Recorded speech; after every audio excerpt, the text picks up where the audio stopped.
Bien. Buen día, profesora. Mi nombre es Elena Lucina Farroña García y con respecto al tema de interés seleccionado para la redacción de nuestro ensayo, que en mi caso es la aplicación de la pena de muerte, después de ya haber visto los aspectos generales e internacionales de este tema, he decidido centrarme en nuestro país, el Perú. Bien, para la elaboración de mi mapa mental, he tomado como fuente única un libro del Fondo Editorial del Poder Judicial, el cual contenía desbordante información. Sin embargo, he conseguido tomar los puntos más importantes y sintéticos de todo el libro. Asimismo, he logrado tomar 4 fichas bibliográficas de esta fuente.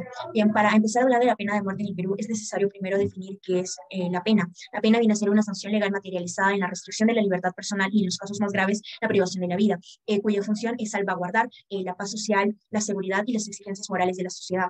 Bien, tenemos los aspectos generales. Hay que tener en cuenta a los abolicionistas y las técnicas en las que se aplicaba. En los abolicionistas encontramos internacionales como Tomás Moro, quien decía que la criminalidad tenía su origen en 2 factores: la ignorancia y la miseria. Al igual que en contra de la pena capital encontramos a Michel de Montaigne, Blas Pascal, Immanuel Kant y el más alto pensador César Beccaria, que decía que el hombre renuncia a cierta parte de su libertad para dársela al soberano. Sin embargo, no ha dejado en manos de la sociedad el derecho a matarlo. Si hablamos del debate con respecto a la abolición de la pena de muerte a nivel nacional, este ha sido particularmente intenso, y más si se consideran las convenciones nacionales. Es necesario mencionar a 3 autores como son José Gálvez, Francisco de Paula González Vigil y Nicanor Tejerina. En las técnicas aplicadas a nivel nacional encontramos la decapitación, utilizada en la época precolombina, especialmente en el Tahuantinsuyo, la horca, la hoguera y el desmembramiento en el virreinato, y el fusilamiento, pues, utilizada a inicios de la República.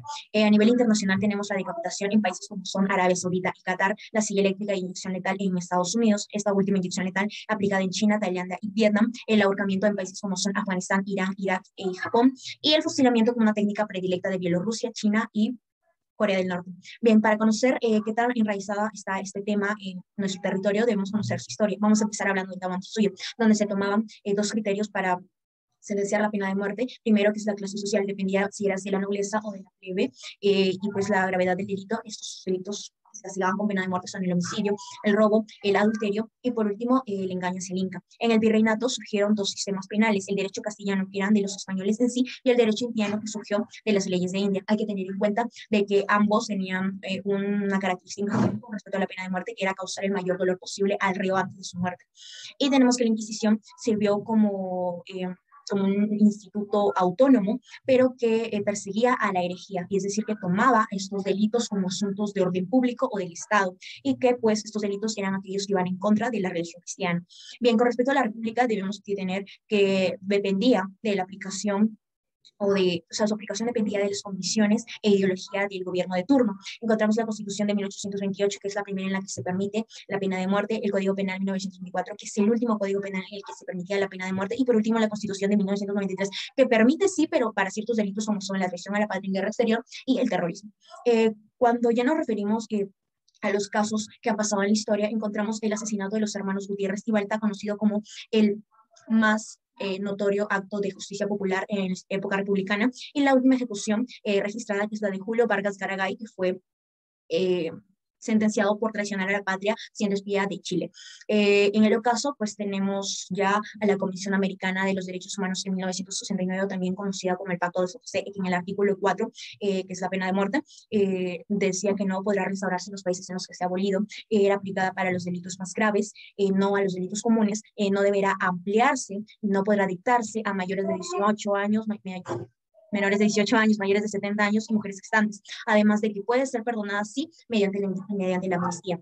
En el caso, pues tenemos la Constitución de 1979 y el Código de Justicia Militar, que daba en caso de traición a la patria en guerra exterior. Y con respecto a la Constitución de 1993, encontramos que se menciona la pena capital en 2 artículos, como son el artículo 140 y el artículo 170. El artículo 140 en el terrorismo y el caso de guerra, y el artículo 170 en la traición a la patria, y que los miembros de las Fuerzas Armadas y Policía Nacional estaban sujetos al Código de Justicia Militar.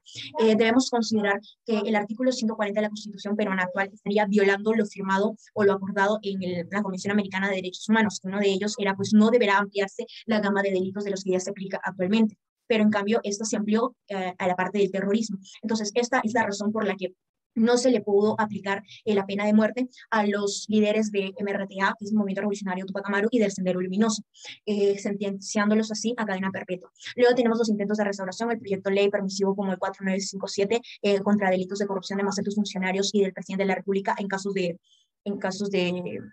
de emergencia, en el 4960, que permitía en caso de feminicidio, y el 4961 en caso de violación de menores. Y las abolicionistas 02232, que decía que si se aplica la pena de muerte estaría en un retroceso constitucional, el 04431, que si se logra abolir la pena de muerte, estaremos cumpliendo los derechos humanos y los tratados de los que Perú es parte, y el 00371, donde dice que la pena de muerte no está actuando de manera disuasoria, por lo que no estaría funcionando. Muchas gracias.